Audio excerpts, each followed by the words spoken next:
আঁখি আমাকে মুগ্ধ করে দিয়েছে, আঁখি আমাকে পাগল করে দিয়েছে, আঁখি আমাকে ঘরে থাকতে দিচ্ছে না। এই সব কিছুর মূলেই কিন্তু আঁখি। আঁখি কেন আমাকে ঘরে থাকতে দিচ্ছে না, এই সব কিছু আপনাদের আমি বিস্তারিত জানাবো এই ব্লগের মাধ্যমে। আপনারা শুনুন। রিসেন্টলি আঁখি নেপাল গেছে, আপনারা সকলেই জানেন। নেপাল গিয়ে আঁখি এত সুন্দর সুন্দর জায়গা উপভোগ করছে যেটা বলার বাইরে। সব জায়গাগুলো কিন্তু অনেক অনেক সুন্দর। এই যে দেখুন, এখানে কিন্তু একটা সুন্দর নৌকাও আছে।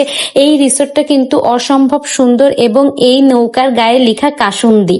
তো অনেক ভালো লাগছে এই রিসোর্টটা আমার কাছে। আঁখি এই পর্যন্ত যে কয়টা রিসোর্টে ঘুরেছে বা যে রিসোর্টটায় আঁখি উঠেছে সবগুলো কিন্তু অসম্ভব সুন্দর। আমি যদি নেপাল যাই এই সুন্দর রিসোর্টগুলোতে ঘুরে আসব। তো বন্ধুরা, আপনাদের কাছেও কিন্তু এই রিসোর্টগুলো খুবই ভালো লাগছে। আর এই রিসোর্টের সবচেয়ে বড় ব্যাপার কি জানেন, এখানের খাবার দাবারগুলো হেভি সুন্দর হয়। এটা কিন্তু বিফ কাবাব, এই কাবাবটা কিন্তু অসম্ভব মজা। আর এখানে কিন্তু আঁখি তার প্রিয় ফুচকাও নিয়েছে। তো সব খাবারগুলো কিন্তু অসম্ভব সুন্দর। এই রিসোর্টটায় এত লোকের ভিড়, মানে নেপালের আশপাশের যত লোক বা নেপালের বাইরে যারা আছে সবাই কিন্তু এই রিসোর্টটা একবার হলেও ঘুরে দেখে আসে। আমার অনেক ইচ্ছা আছে যে আমি নেপাল যাব এবং আঁখির পছন্দই আমার পছন্দ। আঁখি যে রিসোর্টে উঠেছে এবং যেসব রিসোর্ট ঘুরে দেখতেছে আমি কিন্তু সবগুলোই দেখব। আমার অনেক ইচ্ছা আছে।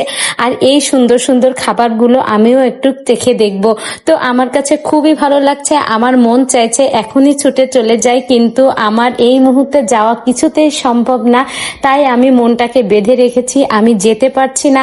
আমার কাছে এত ভালো লাগতেছে কি বলবো, এত সুন্দর পরিবেশ আমি আগে পরে কোথাও দেখিনি। আমি আঁখির এই ভিডিওগুলো দেখে পুরোপুরি মুগ্ধ হয়ে যাচ্ছি ভাই।